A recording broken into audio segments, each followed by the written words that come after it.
Ça bouge toutes les minutes. Téhéran vient d'annoncer que les États-Unis pourraient arrêter les attaques israéliennes avec un seul coup de fil. Est-ce que c'est aussi simple que ça ?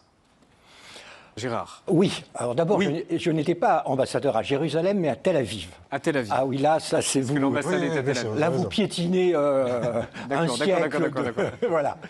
Non, mais plus, je pense. C'est l'actualité récente qui m'a fait dire ça. Donc, il y a de plus en plus d'ambassades qui déménagent, qui vont de Tel Aviv à Jérusalem, et les premiers à éviter les. Vous savez, il y a tellement plus de choses. Il n'y a plus de droit international, il n'y a plus de négociations. Bon, on peut jeter ça aussi par-dessus bord. Hein. Donc, excusez-moi. Non.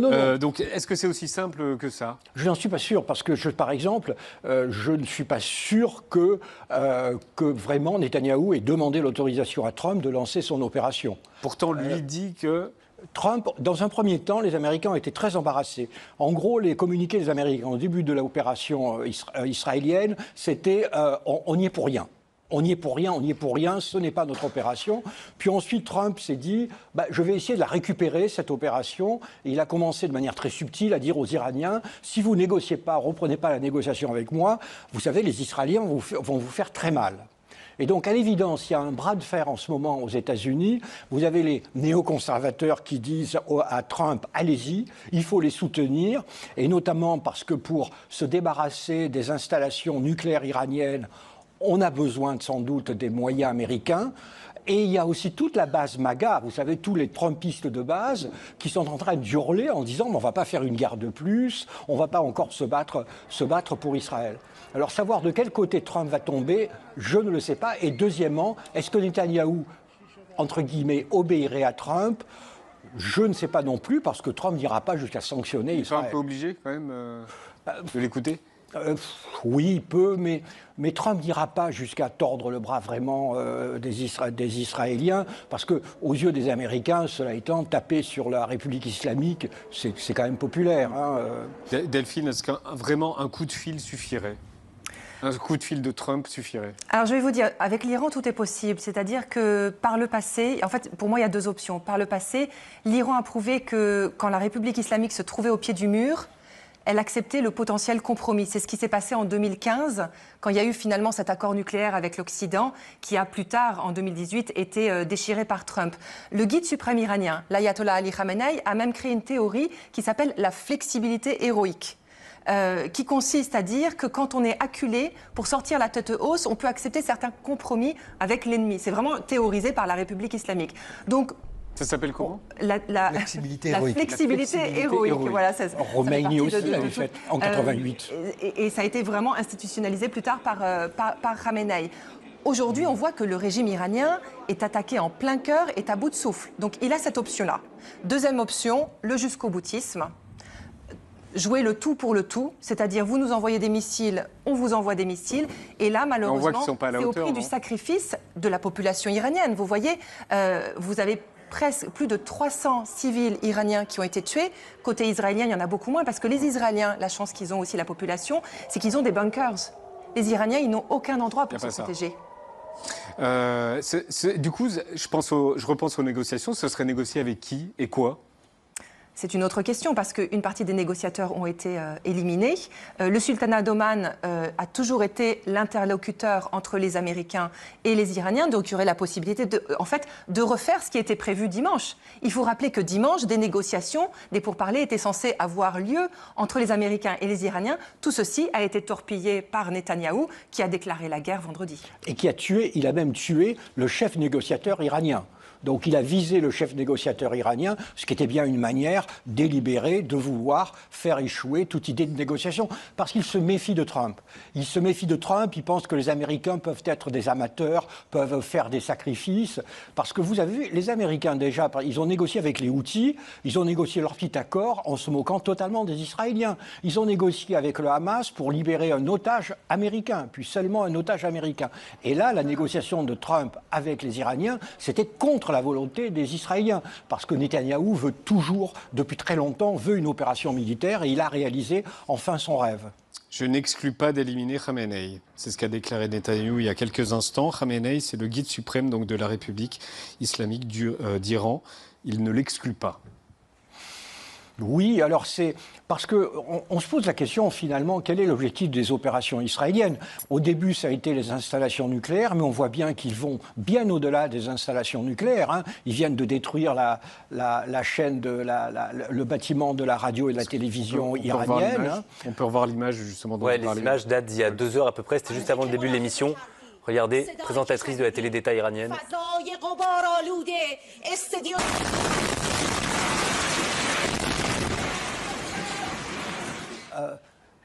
La télévision a repris depuis.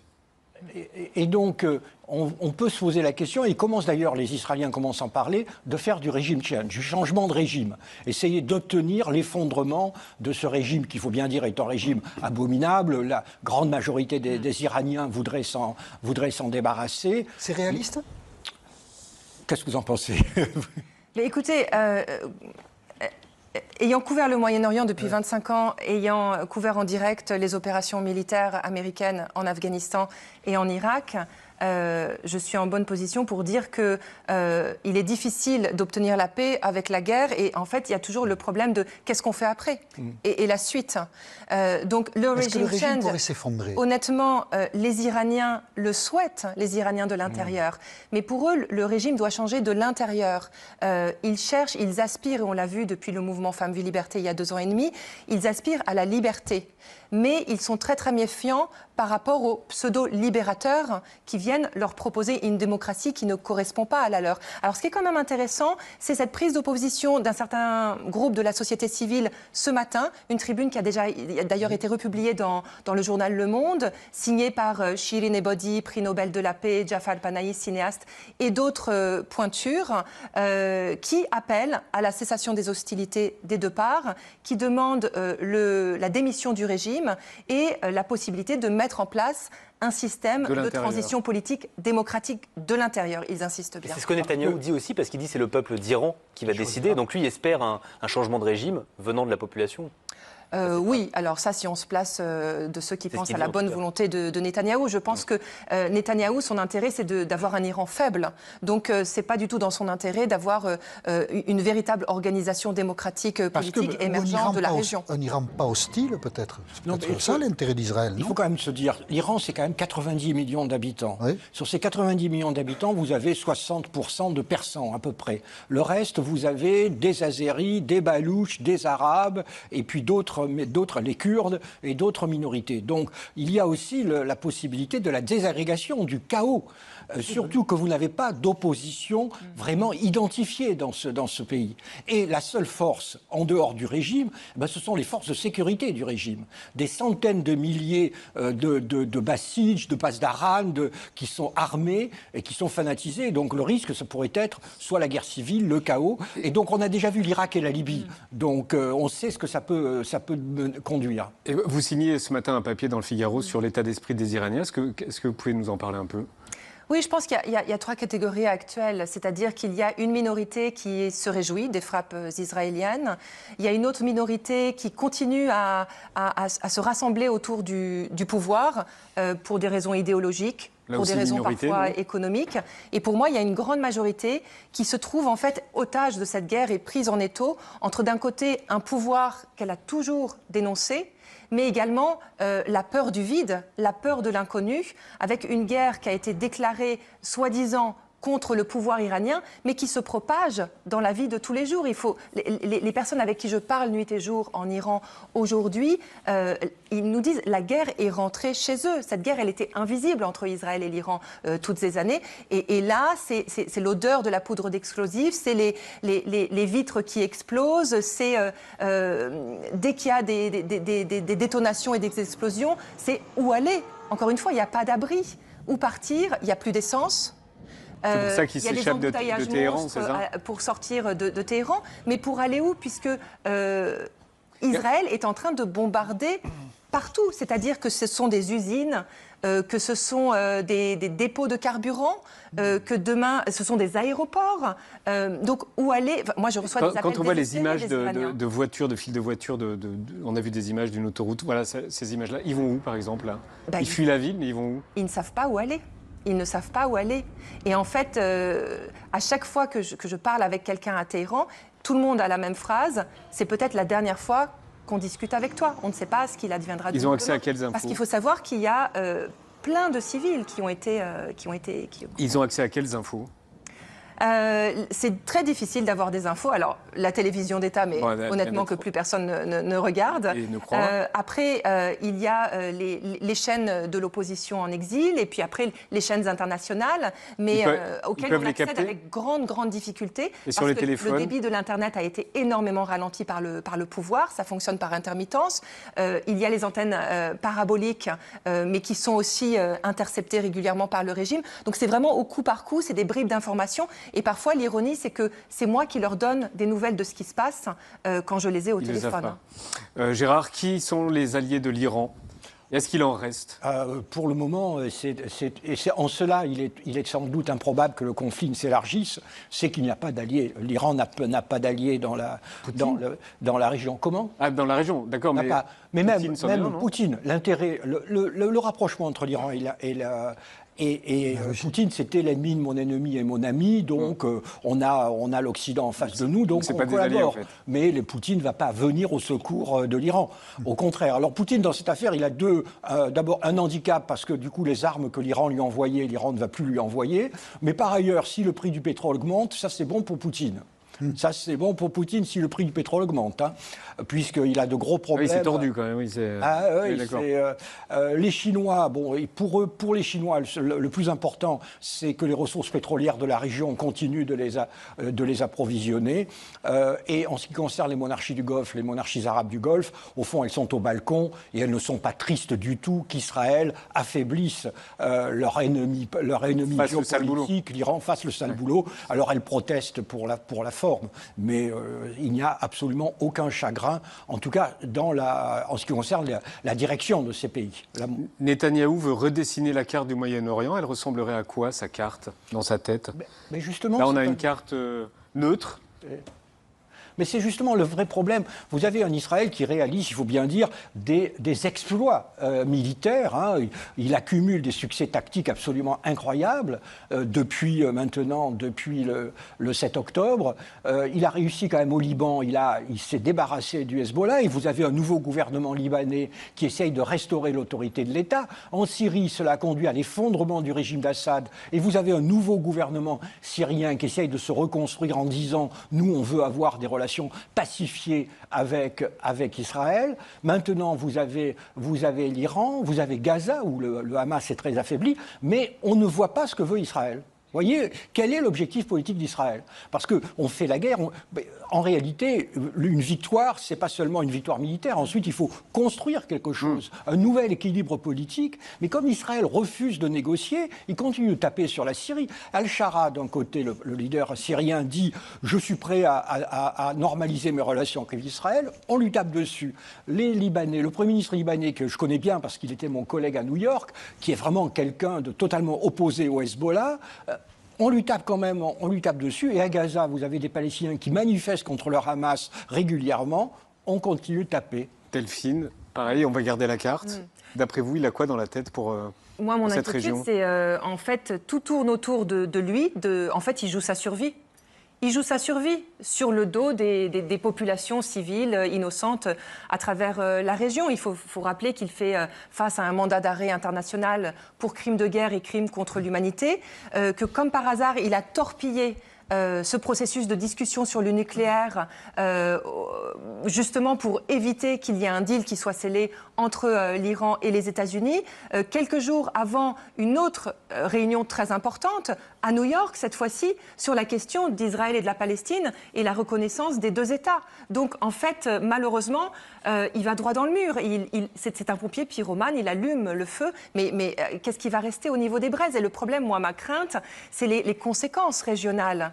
L'Iran est très affaibli, mais l'Iran va garder une certaine capacité de nuisance. On parle de la possibilité de fermer le détroit d'Ormuz, par lequel passe une partie du trafic pétrolier. Et puis, il y a des attaques possibles d'intérêts israéliens ou américains dans la région, voire par extension en Occident. On pouvait quand même douter de la sincérité de l'Iran dans la négociation sur le nucléaire. Mais on peut en douter quand même. Non, mais dans une négociation, la sincérité n'est pas un argument. En tout cas, là... Tout le monde essaye de de tricher dans une négociation. Tout le monde, là, c'est l'Iran qui triche ou qui triche pas. Voilà. Et de la vie générale, il trichait plutôt. Non. L'accord que nous avons signé avec eux en 2015 a été parfaitement appliqué. Il y avait des systèmes de contrôle très stricts et personne n'accuse l'Iran de tricher. Ce sont les Américains qui sont sortis de l'accord en 2018 et qui nous ont mis dans cette situation. Mais l'AIEA est en train de nous dire qu'ils étaient proches d'obtenir la bombe nucléaire, l'Iran, non? Alors l'AIEA dit, vous savez, faire une bombe, c'est pas si simple que ça. D'abord, il faut avoir le matériel, il faut avoir la matière. Et ça, les Iraniens sont en train d'acquérir la matière. Il faut enrichir à 90%. Voilà. Mais même à 60%, ils peuvent faire une bombe pas très, mais ça peut. Voilà. Ils ont la matière. Ensuite, il faut en faire une arme. Et ça, faire une arme, c'est pas si simple que ça. Et tous les services de renseignement, notamment la CIA, mais aussi la DGSE, disent non seulement que l'Iran n'a pas fait d'armes, mais n'a même pas cherché à faire une arme. Donc on est encore, alors tout le monde, ça fait maintenant 30 ans qu'on dit que l'Iran est à 6 mois d'une arme nucléaire. Là, tout le monde estime qu'ils sont à 1 an et demi, mais qu'ils n'ont pas fait. Et si vous voyez ce que font les Israéliens, c'est un pays assez transparent, l'Iran. Pour des raisons que vous connaissez peut-être, mais c'est assez étonnant. Moi, j'ai lu tous les rapports des services de renseignement français sur l'Iran. On sait beaucoup de choses sur l'Iran. Oui, parce que tout simplement, l'Iran est aussi signataire du traité de non-prolifération, donc accepte la surveillance, les visites, les contrôles, à l'inverse d'Israël d'ailleurs, qui développe son propre arsenal nucléaire, sans avoir jamais, n'est pas signataire de ce TNP. Oui. Paul, justement, on va à Tel Aviv. Oui, où l'ambiance est celle de l'angoisse de la nuit qui arrive, puisque toutes les nuits depuis vendredi, l'Iran riposte en bombardant Tel Aviv. Sur place, on est en contact avec Ruben et Julia qui nous ont envoyé quelques images. On commence avec Ruben, il a 27 ans et cette nuit, comme les nuits précédentes... Alors là, par exemple, les 4 heures du matin, il y a une alerte qui est sonnée dans Tel Aviv, dans tout le reste d'Israël. On a un train pour aller se cacher dans le bunker. La porte. Là, on vient de recevoir des alertes. Donc les alarmes sonnent à Tel Aviv, on est tous cachés. Il y a tous les gens de l'immeuble, donc vous voyez, on est dans un petit espace. Une fois les alertes terminées, Julia, elle, a pris son vélo électrique pour filmer quelques images. Salut quotidien, je m'appelle Julia, je suis à Tel Aviv et je vais te montrer un peu ce qui se passe actuellement la nuit. Voilà, on arrive dans une des rues les plus vivantes de Tel Aviv habituellement. C'est une des rues où on fait la fête à n'importe quelle heure de la nuit. Et là, il y a des gens ici, sur cette petite table, mais c'est les seuls qu'on va croiser sur toute la rue. Les gens ont peur tout simplement de ces missiles qui viennent d'Iran, qui traversent en 7-10 minutes près de 2000 km avec des charges explosives extrêmement importantes. La nuit dernière, plusieurs de ces missiles ont frappé Tel Aviv. Ce matin, Ruben nous montre les dégâts. Donc là, on est venu aider des habitants de la zone qui a été touchée par le missile de Tel Aviv. Donc on est vraiment au milieu d'un espace civil, complètement démilitarisé. Et on peut voir que les appartements ont été saccagés. Et depuis 3 jours, la vie s'est complètement bunkerisée à Tel Aviv. Est-ce que vous souhaitez réagir? Oui, bien sûr, parce que évidemment que je trouve ça terriblement désolant que les civils, de part et d'autre, les Israéliens, les Iraniens, se retrouvent victimes de la folie de leur propre régime. Maintenant, vous le voyez, les jeunes Israéliens, ils ont des bunkers pour se protéger. Ils ont des alertes sur leur téléphone portable qui les préviennent à l'avance. Les Iraniennes, les Iraniens, ils n'ont rien. Ils n'ont pas de bunkers, ils ont des alertes. Les derniers bunkers datent de l'époque de la guerre Iran-Irak, donc c'était il y a plus de il n'y a pas d'alerte non plus. Il y a 0 alerte, il y a 0 sirène. Et d'ailleurs, c'est très exemplaire. Ce soir, vous pouvez nous montrer des vidéos que vous ont envoyées les Israéliens. Où sont les vidéos des pauvres civils iraniens qui sont sous les bombes? On essaye d'en avoir. Parmi les victimes, voilà, malheureusement, mais parmi les victimes, ils ont peur il y avait une poétesse que je connaissais, il y avait un joueur de taekwondo, il y avait des étudiants. Ces civils-là, ces victimes-là, elles ont aussi des visages, elles ont des noms, elles ont des âges, elles avaient des rêves qui sont aujourd'hui ensevelis sur l'autel de la démence, je dirais, de deux pouvoirs, parce que c'est vraiment ça qui est en train de se passer. Et en ce moment, on continue de bombarder en Syrie, à Gaza et au Liban. Il ne faut pas oublier non plus ce qui se passe au Liban, en Syrie et à Gaza.